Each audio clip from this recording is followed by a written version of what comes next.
Good morning, dear students. আজি আমি শিকিম UPSC-CSE কাৰণে কামৰূপী উপভাষা আৰু মান্য অসমীয়া ভাষা ইয়াৰ ওপৰত শিকিম আমি আৰু আমাৰ সিলেবাছত আছে মান্য অসমীয়া ভাষা স্পেসিফিক্যালি কামৰূপী উপভাষা আৰু পৰীক্ষাত এতিয়ালৈকে যিখিনি প্ৰশ্ন আহিছে প্ৰধানকৈ কামৰূপী উপভাষাৰ ওপৰতে প্ৰশ্ন আহিছে আৰু দুই এবাৰ গোৱালপৰীয়া উপভাষাৰ ওপৰতো অহা প্ৰশ্ন আমি দেখিবলৈ পাওঁ আজি এতিয়া এইখিনি ওপৰত আলোচনা কৰিম এটো আমাৰ এটা পেইড কোৰ্সৰ এডভাৰটাইজমেন্ট ইয়াত সম্পূৰ্ণ নোটস পোৱা যাব 60 আৱাৰ্স অনলাইন ক্লাছ এবছৰীয়া পাঠ্যক্ৰম মানে টিল নেক্সট UPSC মানে এবাৰ এতিয়া হৈছে 2023 2024 UPSC-CSE লৈকে এই কোৰ্সটো থাকিব আৰু 1 ইয়াৰৰ কাৰণে সকলো সহায় সহযোগিতা পাব লগতে তোমালোকে যিখিনি কোৱেশ্চন আনসাৰ লিখি পঠিয়াবা সেইখিনি চেক কৰি দিয়া হ'ব আমাৰ ফালৰ পৰা এইটো এটা পেইড কোৰ্সৰ এডভাৰটাইজমেন্ট কোনোবাই ল'ব বিচাৰিলে ল'ব পাৰে এতিয়া আমি চাওঁ প্ৰথমতে আমি অলপ অসমৰ উপভাষাসমূহৰ ওপৰত চাওঁ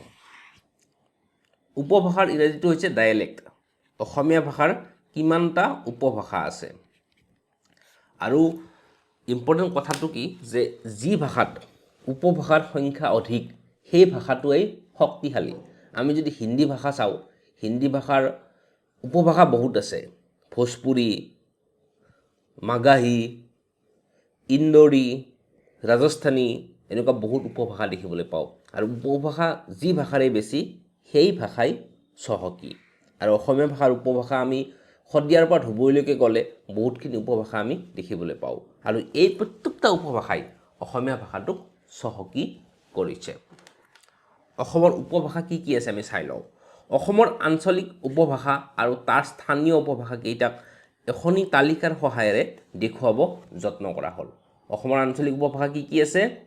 উজনিৰ উপভাষা মধ্য অসমৰ উপভাষা আৰু নামনি অসমৰ উপভাষা উজনিৰ ভিতৰত কি পৰিব লখিমপুৰীয়া শিৱসাগৰীয়া তেজপুৰীয়া আৰু নগয়া মানে নগাঁও মধ্য অসমৰ মৰিগাঁও মায়ঙীয়া ডিমৰীয়া আৰু নামনি অসমৰ কামৰূপীয়া গোৱালপৰীয়া আৰু কাছাৰী মানে দেহান আৰু বিষ্ণুপ্ৰিয়া এইটো এটা উপভাষা এইকেইটা প্ৰধান উপভাষা আৰু ইয়াৰ নোটছখিনি ভিডিঅটো পজ কৰি লৈ লিখি ল'লে হ'ল এইখিনি হৈছে এটা প্ৰলগ মানে পাতনি আমাৰ পঢ়াৰ সময়ত এটা পাতনি আৰু অপচনৰ কাৰণে আটাইতকৈ ইম্পৰ্টেন্ট বস্তুটো হৈছে নোটছ গতিকে ভাল নোটছ এটা অপচনৰ কাৰণে অতিব প্ৰয়োজনীয় আৰু ভাল নোটছ থাকিলে সেই নোটছটো আমি মুখস্থ কৰি পৰীক্ষাত বহাব পাৰোঁ তেতিয়া ভাল মাৰ্কছ পোৱা যায় ইয়াতে আমি লিখিছোঁ যে প্ৰথম অসমীয়া কবি হেম সৰস্বতী প্ৰাগ শংকৰী যুগৰ কবি মাধৱ কন্দলী মনসা কবি মনকৰ দুৰ্গাবৰ নাৰায়ণদেৱ গদ্য সাহিত্যৰ জনক ভট্টদেৱৰ ৰচনাত নামনি অসমৰ ভাষাৰ সুন্দৰ চানেকি পোৱা যায় আৰু ভট্টদেৱৰ কথা ভাগৱতত নামনি অসমৰ ভাষাৰ কথিত ৰূপৰ নিদৰ্শন পোৱা যায় গতিকে সাংস্কৃতিক প্ৰাধান্য পোৱা কিতাপ পত্ৰৰ মাজেদি আনুষ্ঠানিক কাৰ্য সম্পাদন কৰা এই ভাষাটো পুনৰ উপভাষা ৰূপে দেখা দিলে 17 শতিকাৰ পিছৰ পৰা মানে 17th century মানে 1601 to 1700 তেতিয়াৰ পৰা এই কামৰূপী উপভাষাটো লাহে লাহে উপভাষাত পৰিণত হ'ল মানে প্ৰথমতে কামৰূপী উপভাষাটো এটা ৰাজকীয় ভাষাই আছিলে কাৰণ হেম সৰস্বতী মাধৱ কন্দলী ভট্টদেৱ এওঁলোকে কামৰূপী উপভাষাৰ জৰিয়তেই মানে তেওঁলোকে যি গদ্যৰ নিদৰ্শন দিছিল তাত কামৰূপী উপভাষাৰ প্ৰাধান্য আছিল অধিক আৰু ভাষাবিলাক কেনেকুৱা বস্তু আজি আমি অসমীয়া ভাষা যিটো বৰ্তমান মই কৈ আছো মানে মান্য অসমীয়া ভাষাটো এই মান্য অসমীয়া ভাষাটো কোনোবা ৰজাৰ পৃষ্ঠপোষকতাত যেতিয়া ৰজাসকলে পৃষ্ঠপোষকতা কৰে তেতিয়া ভাষাটোৰ বিকাশ লাভ কৰে আহোম ৰজাই উজনিৰ ভাষাটোক পৃষ্ঠপোষকতা দিছিলে আৰু সেই কাৰণে আৰু পিছত মিছনাৰীসকলে আহি শিৱসাগৰত ছপাশাল পাতি অৰুণোদয় কাকতখন ছপা কৰি উলিয়ায় অৰ্থাৎ উজনিৰ ভাষাটোৱে ৰজাঘৰীয়া পৃষ্ঠপোষকতা পালে আৰু তাৰ ফলত উজনিৰ ভাষাটো অসমৰ মান্য অসমীয়া ভাষাৰূপে পৰিগণিত হয় কিন্তু নৰনাৰায়ণ বা চিলাৰায়ৰ দিনত নামনিৰ ভাষাটো ৰজাঘৰীয়াই পৃষ্ঠপোষকতা পাইছিলে নামনিৰ ভাষাটোৱে আৰু সেই সময়ত যদি অসমত কোচ শাসন পিছলৈকে থাকিলেতেন সাগে নামনিৰ ভাষাটো এটা মানে পৃথক ভাষা হিচাপে পৰিণত হ'লহেঁতেন নহ'লে অসমীয়া বৰ্তমান আমি যিটো মান্য অসমীয়া কৈ আছোঁ এই মান্য অসমীয়াটো নামনিৰ ভাষাটোৰ উপভাষা হোৱাৰ এটা চান্স আছিলে আৰু এতিয়াও যদি তোমালোকে নামনিৰ এইফালে বিজনী বা কোচ ৰাজবংশী অধ্যুষিত অঞ্চলত যোৱা তোমালোকে দেখিবা যে কিছুমানে এতিয়াও কোচ মানে কিছুমান বেনাৰ ৰাস্তাত মাৰা আছে আক্ৰাচুৰ পৰা কিছুমান বেনাৰ মাৰা আছে সেই বেনাৰবিলাকত যিটো কোচ ৰাজবংশীৰ ভাষা সেই ভাষাটো ব্যৱহাৰ কৰা আমি দেখিবলৈ পাওঁ অৰ্থাৎ কোচ ৰাজবংশীৰ ভাষাটোক তেওঁলোকে লিখা মেলা কৰাৰ পোষকতা কৰিছে গতিকে ভাষাৰ পৰা উপভাষা হোৱাৰ প্ৰক্ৰিয়াটোত বহুতখিনি কথা থাকে মানে এটা কথা হৈছে কি যে ৰজাঘৰীয়া পৃষ্ঠপোষকতা দ্বিতীয় কথাটো কি যে মানে কোন শ্ৰেণীৰ মানুহে সেই ভাষাটো চৰ্চা কৰে যে ধনিক শ্ৰেণীৰ মানুহ যদি ৰিচ মানুহখিনিয়ে ভাষাটো চৰ্চা কৰে তেতিয়াহ'লে সেই ভাষাটোৱে বেছি প্ৰাধান্য পায় আৰু যদি দুখীয়া মানুহখিনিয়ে ভাষাটো ব্যৱহাৰ কৰে সেই ভাষাটোৱে কম প্ৰাধান্য পায় এনেকুৱা কথা কিছুমান আছে আৰু আহোম শাসনকৰ্তাই কামৰূপৰ সীমালৈকে ৰাজ্য বিস্তাৰ কৰি এক শাসনৰ অধীন কৰি সমগ্ৰ খণ্ডটোক এক অঞ্চলৰ ভিতৰত কৰি লৈছিল আৰু ভাষাটো উমৈহতীয়া কৰি লৈছিল 1882 চনত শকত 1882 শকত আহোমসকলে কোচ ৰাজ্য দখল কৰি আহোম ৰাজত্বৰ সীমা প্ৰসাৰ কৰে আৰু শিৱসাগৰ অঞ্চল ৰাজনৈতিক আৰু সাংস্কৃতিক ক্ৰিয়াৰ ক্ষেত্ৰৰূপে নিৰ্বাচিত কৰে গতিকে এইটোৱে হৈছে মানে শিৱসাগৰৰ ভাষাটোৱে মান্য অসমীয়া ভাষাৰ ৰূপ পোৱাৰ প্ৰথম স্তৰৰ নিদৰ্শন আৰু 1826 চনত ইংৰাজে আহোম শাসনৰ অন্ত পেলাই অসম অধিকাৰ কৰে আৰু মিছনাৰীসকলে শিৱসাগৰ অঞ্চলকে নিজৰ কৰ্মক্ষেত্ৰ হিচাপে ঠিক কৰি লৈ সেই অঞ্চলৰ উপভাষা শিকি 1846 চনত প্ৰথম কাকত অৰুণোদয় উলিয়ায় অৰ্থাৎ শিৱসাগৰৰ ভাষাটোক মান্য ভাষা হিচাপে গ্ৰহণ কৰাৰ প্ৰক্ৰিয়াটো সম্পূৰ্ণ হ'ল আৰু অসমীয়া ভাষা ক্ষেত্ৰত উপভাষা অধ্যয়নৰ শুভ আৰম্ভ কৰোঁতাজন হৈছে ভাষাতত্ত্ববিদ ডক্টৰ বাণীকান্ত কাকতি তেখেতে প্ৰথম উপভাষা অধ্যয়নৰ পাতনি মেলে আৰু বাণীকান্ত কাকতিদেৱ আছিল এজন বিদগ্ধ পণ্ডিত তেখেতৰ বহুতকেইটা ভাষাত বুৎপত্তি আছিলে সংস্কৃত তেখেত বিদগ্ধ পণ্ডিত আছিলে আৰু বাণীকান্ত কাকতিৰ পিছত উপভাষাৰ আলোচক হিচাপে নাম ল'ব পাৰি উপেন্দ্ৰনাথ গোস্বামীদেৱৰ কামৰূপী উপভাষাৰ বিস্তৃত আলোচনা তেওঁৰ a study on Kamrupi a dialect of Assamese নামৰ গ্ৰন্থত পোৱা যায় এই গ্ৰন্থখন কোনে লিখিছিলে উপেন্দ্ৰনাথ গোস্বামীদেৱে এতিয়া আহিম আমি ওপৰত আমি অলপ উপভাষাৰ ওপৰত চালোঁ মানে উপভাষাটো কি যে আমি এইটো দেখিলোঁ যে প্ৰত্যেকটা ভাষাৰে কিছুমান উপভাষা থাকে আৰু যদি উপভাষা নাথাকে তেতিয়াহ'লে সেই ভাষাটো এটা দুখীয়া ভাষা আৰু উপভাষাসমূহে ভাষাটোক শক্তিশালী কৰাত সহায় কৰে আৰু আমাৰ অসমৰো আজিৰ যিটো মান্য অসমীয়া ভাষা আছে সেই মান্য অসমীয়া ভাষাটো প্ৰধানকৈ শিৱসাগৰ অঞ্চলত কথিত ভাষা আৰু এইটো কিয় সৃষ্টি হ'ল আহোম ৰজাসকল লগতে মিছনাৰীসকলে শিৱসাগৰত ছপাশাল প্ৰতিষ্ঠা কৰাৰ ফলত শিৱসাগৰৰ ভাষাটোৱে মান্য অসমীয়া ভাষাৰ ৰূপান্তৰ হয় আৰু অসমত কামৰূপী উপভাষাত কিতাপ লিখা আমি দেখিবলৈ পাওঁ মাধৱ কন্দলী হেম সৰস্বতী ভট্টদেৱ এওঁলোকৰ দিনত অৰ্থাৎ মহাৰাজ নৰনাৰায়ণ আৰু চিলাৰায়ৰ দিনত তেওঁলোকে কামৰূপী উপভাষাটোক পৃষ্ঠপোষকতা কৰিছিলে কিন্তু কোচ ৰাজ্য পতনৰ 1882 চনত আহোমসকলে কোচ ৰাজ্য আক্ৰমণ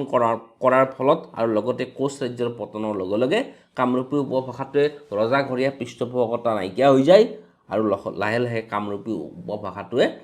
মান্য ভাষাৰ মৰ্যাদা পোৱাৰ পৰা বঞ্চিত হয়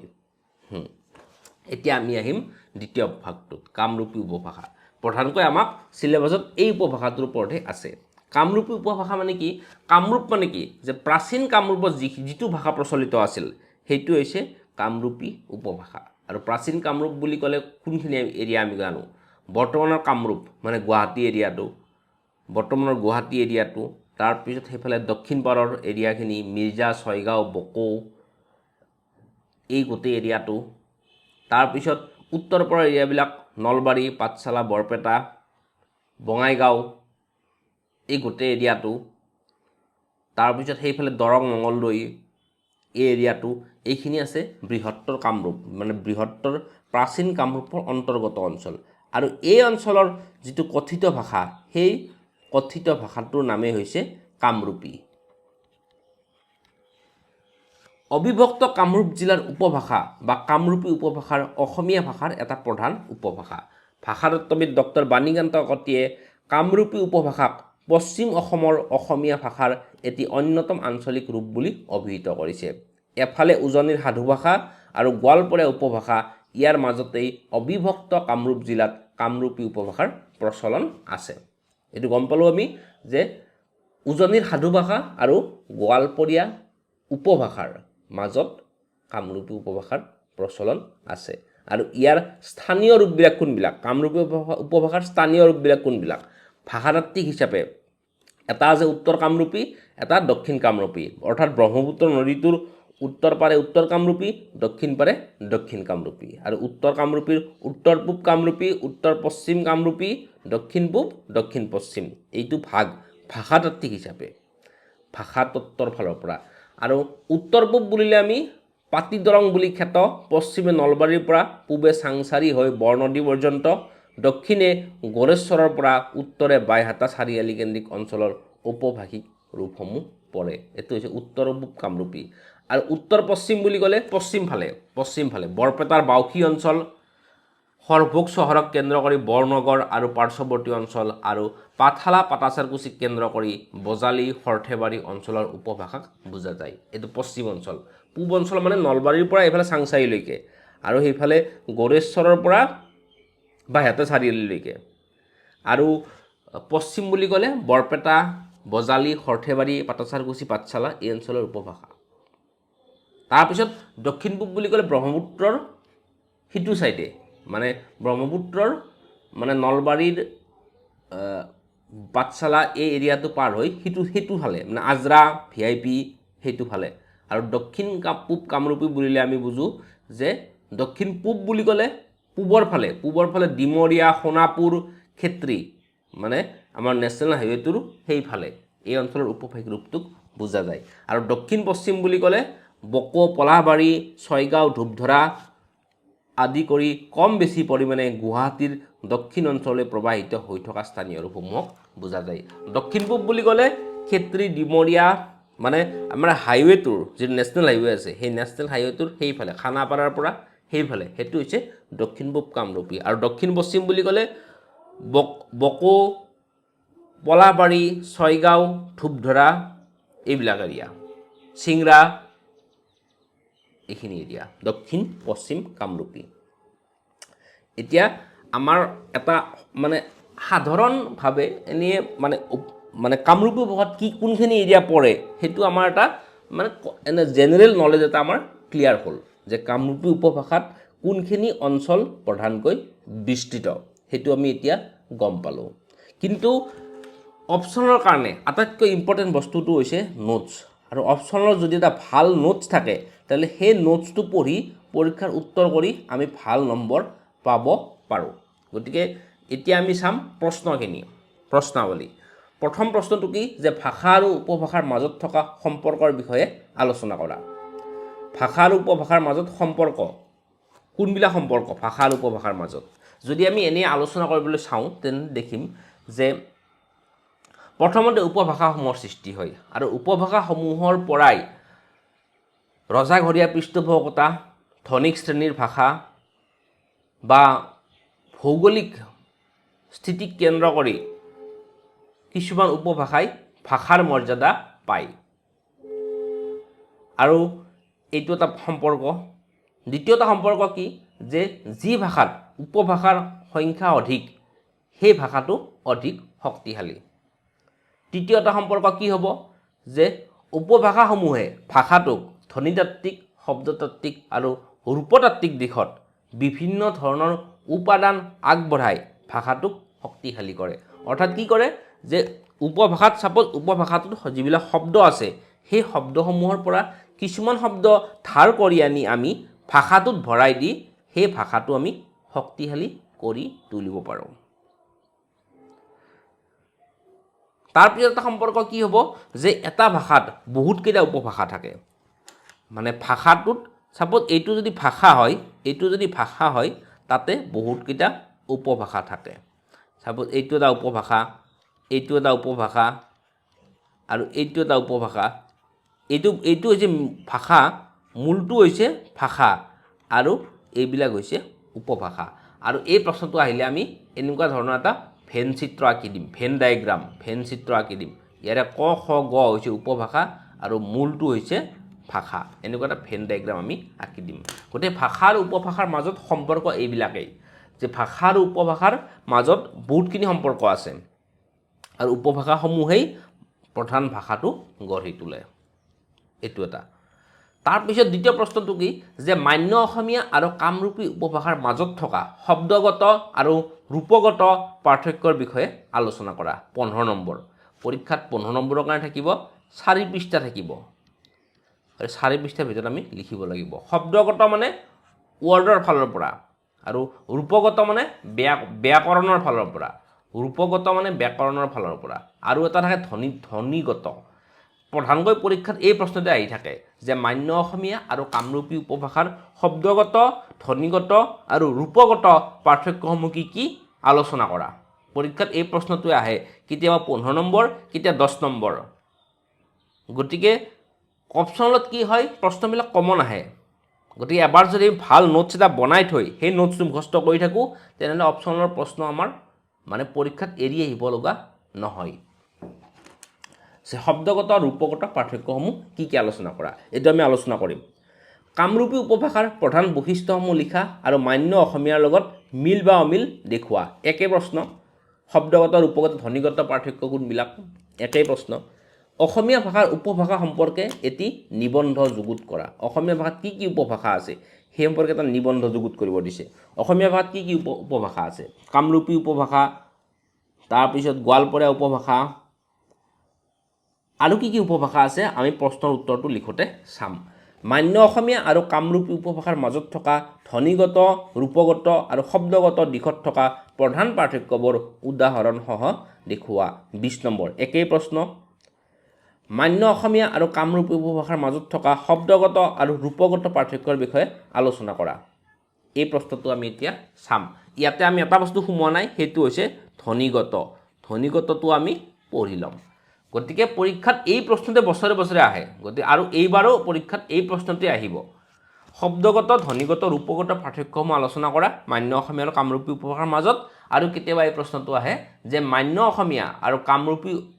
উপভাষাৰ মাজত থকা পাৰ্থক্যবোৰ কি তাতো আমি সেই একেখিনিয়ে লিখিম আৰু কেতিয়া প্ৰশ্ন আহে যে ভাষা আৰু উপভাষাৰ মাজত থকা সম্পৰ্কসমূহ কি তাতো আমি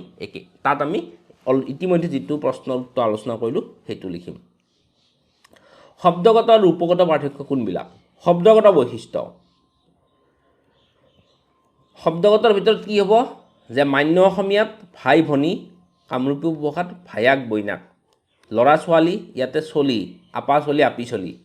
ল'ৰা মানে আপা চলি আৰু ছোৱালী মানে আপি চলি কামৰূপী উপভাষা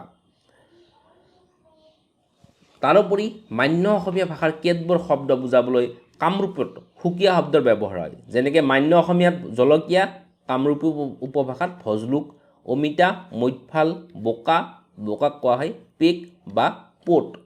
আৰু আন কিছুমান কামৰূপী শব্দ হ'ল পাইনপেলি মানে শেৱালি গেন্ধে মানে নাৰ্জী ফুল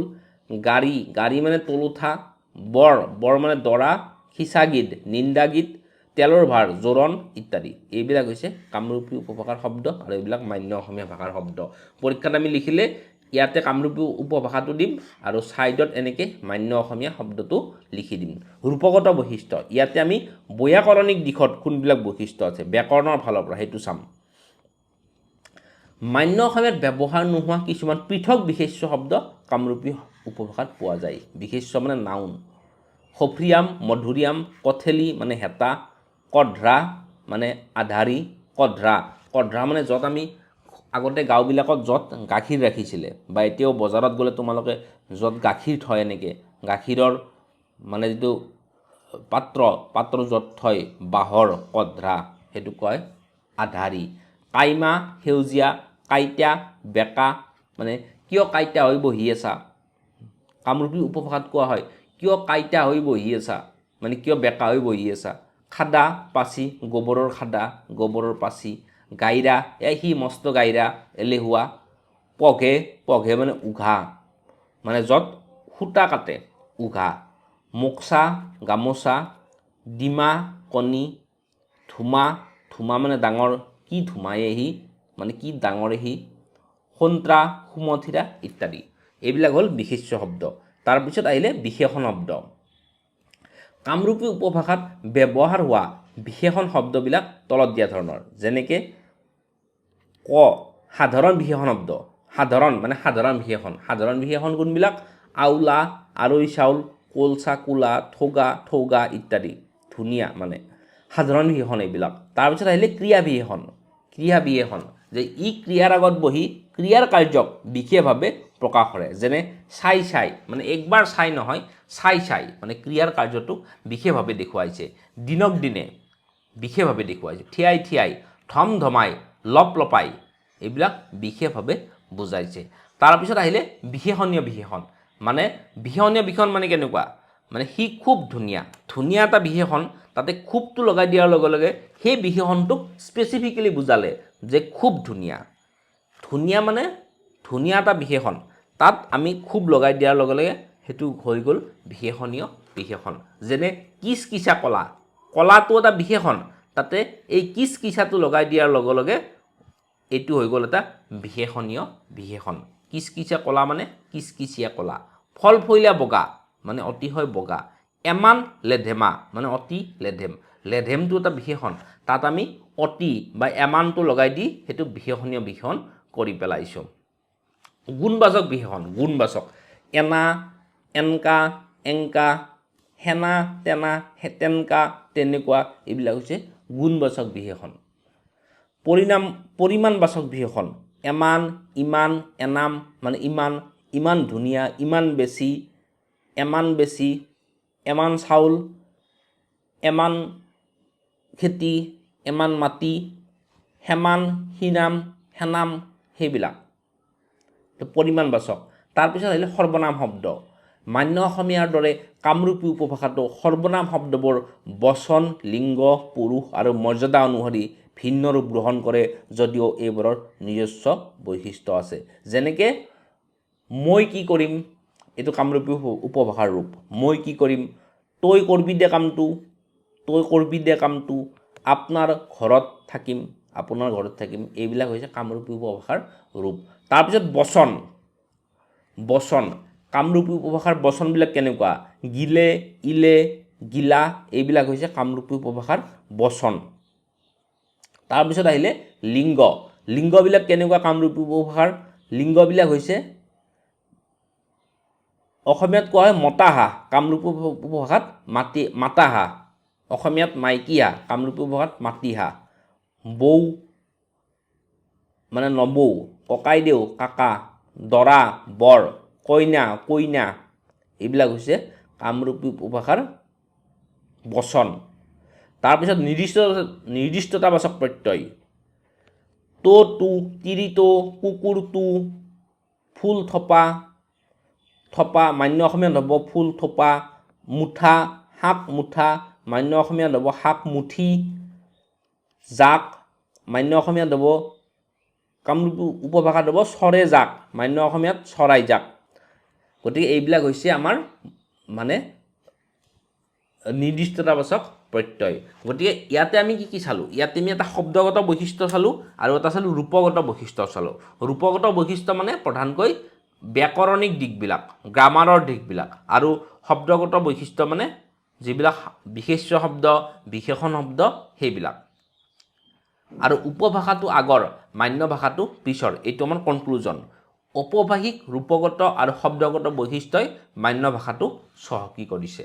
গতিকে এইটো হৈছে আমাৰ কনক্লুজন গতিকে এই প্ৰশ্নটোৰ উত্তৰ এইখিনিয়েই এতিয়া আমি চাম নেক্সট প্ৰশ্নটো কি যে অসমীয়া ভাষাৰ প্ৰধান উপভাষা কি এইবোৰৰ বৈশিষ্ট্য উদাহৰণসহ আলোচনা কৰা 20 নম্বৰ মানে পৰীক্ষাত পেজ থাকিব 4 পৃষ্ঠা থাকিব অসমীয়া ভাষাৰ প্ৰধান উপভাষা কি প্ৰধান উপভাষা এটা হৈছে কামৰূপী উপভাষা গোৱালপৰীয়া উপভাষা মধ্য অসমৰ উপভাষা মধ্য অসম মানে কোনখিনি নগাঁও তেজপুৰ এইবিলাক মধ্য অসমৰ উপভাষা দৰঙী উপভাষা দৰং মঙলদৈৰ উপভাষা তাৰপিছত অসমৰ জনগোষ্ঠীয় মূলৰ নৃগোষ্ঠীয় উপভাষা যেনেকৈ বড়ো কছাৰী ৰাভা এওঁলোকে যিটো অসমীয়া কয় সেইটো এটা উপভাষা নৃগোষ্ঠীয় উপভাষা ৰাভামিজ নাগামিজ তেওঁলোকে মানে ৰাভা ভাষাৰ লগত অসমীয়া ভাষা মিক্স কৰি যিটো উপভাষা কয় সেই উপভাষাটো হৈছে এটা উপভাষা ৰাভামিজ নাগামিজ এইবিলাক উপভাষা তাৰপিছত আহিলে 6 নম্বৰটো অসমৰ সংযোগী ভাষা আৰু অসমৰ সংযোগী ভাষাটো কি অসমৰ সংযোগী ভাষাটো হৈছে অসমীয়া আৰু এই সংযোগী ভাষাটোৰ লগত অসমীয়াৰ লগত প্ৰত্যেকেই নিজৰ নিজৰ উপাদানসমূহ যোগাযোগ কৰি দিয়ে অসমৰ সংযোগী ভাষা মানে কেনেকৈ যেনেকৈ মাৰোৱাৰী এজনে অসমীয়া কয় যেনেকৈ অসমত কেতিয়াও থাকি নোপোৱা বেংগলী মানুহ এজনে অসমীয়া কয় বা বিহাৰী মানুহ এজনে যেনেকৈ অসমীয়া কয় বা ৰাজস্থানী মানুহ এজনে যেনেকৈ অসমীয়া কয় এইবিলাক হৈছে অসমৰ সংযোগী ভাষা গতিকে এই 6টা হৈছে অসমৰ উপভাষা আৰু ইয়াতে 20 নম্বৰ দিছে মানে ইয়াৰে প্ৰত্যেকৰে আমি তিনিটা পইণ্ট লিখিম প্ৰত্যেকৰে তিনিটা পইণ্ট লিখিবলৈ চেষ্টা কৰিম আৰু এই তিনিটা পইণ্টৰ এটা পইণ্ট লিখিম আমি শব্দগত এটা পইণ্ট লিখিম আমি ৰূপগত আৰু এটা পইণ্ট লিখিম আমি ধ্বনিগত এনেকৈ প্ৰত্যেকৰে এটা পইণ্ট লিখিম শব্দগত ৰূপগত ধ্বনিগত প্ৰত্যেকৰে এটা লিখিম আৰু টোটেল 18টা পইণ্ট লিখিম আৰু এই উপভাষিক ৰূপসমূহৰ বৈশিষ্ট্য তলত দিয়া ধৰণে আলোচনা কৰিব পাৰি প্ৰথমতে লিখিলোঁ আমি কামৰূপী উপভাষা ইয়াৰ ধ্বনিগত বৈশিষ্ট্য কোনবিলাক যে কামৰূপী উপভাষাত বিশিষ্ট স্বৰ ধ্বনিৰ সংখ্যা 7টা মান্য অসমীয়াৰ অ ধ্বনিটো কামৰূপী উপভাষাত পোৱা নাযায় যেনেকৈ সি গ'ল কামৰূপী উপভাষাত হ'ব সি গ'ল মান্য অসমীয়াত হ'ব সি গ'ল এই গ'ল আৰু ইয়াতে সি গ'ল এই গ'ল অ ধ্বনিটো মান্য অসমীয়াত কামৰূপী উপভাষাত পোৱা নাযায় তাৰপিছত আহিলে শব্দগত আৰু 3 নম্বৰটো হৈছে ৰূপগত এইটো ৰূপগত তেনেকৈ গোৱালপৰীয়া উপভাষাৰ আমি ধ্বনিগত ৰূপগত আৰু শব্দগত তিনিটা পইণ্ট লিখিম তাৰপিছত মধ্য অসমৰ উপভাষা ইয়াতে লিখিম আমি ধ্বনিতাত্ত্বিক ৰূপতাত্ত্বিক আৰু এটা পইণ্ট লিখিম আমি শব্দতাত্ত্বিক তেনেকৈ দৰঙী উপভাষাৰ এটা লিখিম ধ্বনিতাত্ত্বিক এটা লিখিম ৰূপতাত্ত্বিক আৰু এটা লিখিম আমি শব্দতাত্ত্বিক আৰু অসমৰ জনগোষ্ঠীয় মূলৰ নৃগোষ্ঠীয় উপভাষা ইয়াতে আমি শব্দতাত্ত্বিক এটা লিখিলোঁ তাৰপিছত শব্দতাত্ত্বিক এটা লিখিলোঁ ধ্বনিতাত্ত্বিক এটা লিখিলোঁ আৰু ৰূপতাত্ত্বিক এটা লিখিলোঁ আৰু জনগোষ্ঠীয় মূলৰ নৃগোষ্ঠীয় উপভাষা ইয়াতে আমি ধ্বনিতাত্ত্বিক ৰূপতাত্ত্বিক আৰু শব্দতাত্ত্বিক এটা লিখিম মানে প্ৰত্যেকে এটা লিখিম তাৰপিছত অসমৰ সংযোগী ভাষা এই সংযোগী ভাষাত আমি ধ্বনিতাত্ত্বিক ৰূপতাত্ত্বিক বুলি লিখা নাই ইয়াতে আমি অকল এনেকৈ লিখি দিছোঁ যে নেপালীসকলৰ নেপালী অসমীয়া চিলেটীয়া অসমীয়া ঔপনিৱেশিক অসমীয়া আৰু হিন্দী মিশ্ৰিত অসমীয়া আদি সামাজিক শ্ৰেণী উপভাষা অসমত প্ৰচলন আছে অসমৰ প্ৰধান সংযোগী ভাষা অসমীয়া এই উপভাষাসমূহে অসমীয়া ভাষাটো সমৃদ্ধ কৰিছে সেইটো আমি সকলোতে কনক্লুজন দিম গতিকে এই প্ৰশ্নটোৰ উত্তৰ এইটো তাৰপিছত এটা প্ৰশ্ন আহি থাকে সেইটো কি যে ভাষা আৰু উপভাষাৰ মাজত থকা সম্পৰ্কৰ বিষয়ে আলোচনা কৰা 150 শব্দ 10 নম্বৰ মানে পৰীক্ষাৰ বইটোত থাকিব 2 পৃষ্ঠা এই প্ৰশ্নটো আমি ইতিমধ্যে আলোচনা কৰিছোঁ গতিকে ইয়াতে মই নোটটো বনাই দিছোঁ এই নোটটো আমি মানে পঢ়ি চালে হ'ল পজ কৰি লৈ তোমালোকে নিজে নোটছ বনাই পঢ়ি চালে হ'ল আৰু এই ভেন ডায়াগ্ৰামটো আমি ইয়াতে আঁকিম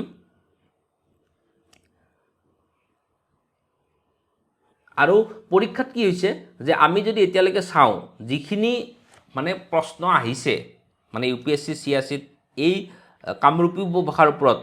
এতিয়ালৈকে আমি যিকেইটা প্ৰশ্ন আলোচনা কৰিছোঁ প্ৰধানকৈ এই প্ৰশ্নকেইটা আহিছে তাতকৈ বেলেগ একো অহা নাই অৰ্থাৎ পৰীক্ষাত প্ৰশ্নবিলাক কমন পৰে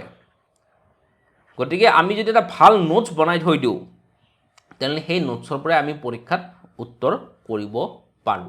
গতিকে আজিলৈ এইখিনিয়েই যদি তোমালোকে এই নোটছটো মই আমাৰ টেলিগ্ৰাম চেনেলত ফ্ৰী টেলিগ্ৰাম চেনেলটোত নিদিওঁ কাৰণ এইটো নোটছ অকল পেইড ষ্টুডেণ্টছৰ কাৰণে এভেইলেবল হ'ব আৰু যদি কোনোবাই পেইড কোৰ্সটো ল'ব বিচাৰে ল'ব পাৰে আৰু কথা এটা হ'ল কি যে যদি আমাৰ ভিডিওটো ভাল লাগিছে আমাৰ চেনেলটো সাবস্ক্ৰাইব কৰি দিলে হ'ল লগতে আমাৰ টেলিগ্ৰাম গ্ৰুপত ইতিমধ্যে বহুতখিনি ফ্ৰী কন্টেন্ট দিয়া আছে সেই ফ্ৰী কন্টেন্ট বিলাক তাৰ পৰা ডাউনলোড কৰি ল'লে হ'ল আৰু কিবা প্ৰবলেম থাকিলে সিভিল সাৰ্ভিস স্কুলত কন্টেক্ট কৰিলে হ'ল আৰু লগতে মোৰ ফোন নাম্বাৰটোত ইয়াতে 7024040918 ইয়াতে টেলিগ্ৰাম বা হোৱাটসঅ্যাপ কৰিব পাৰিব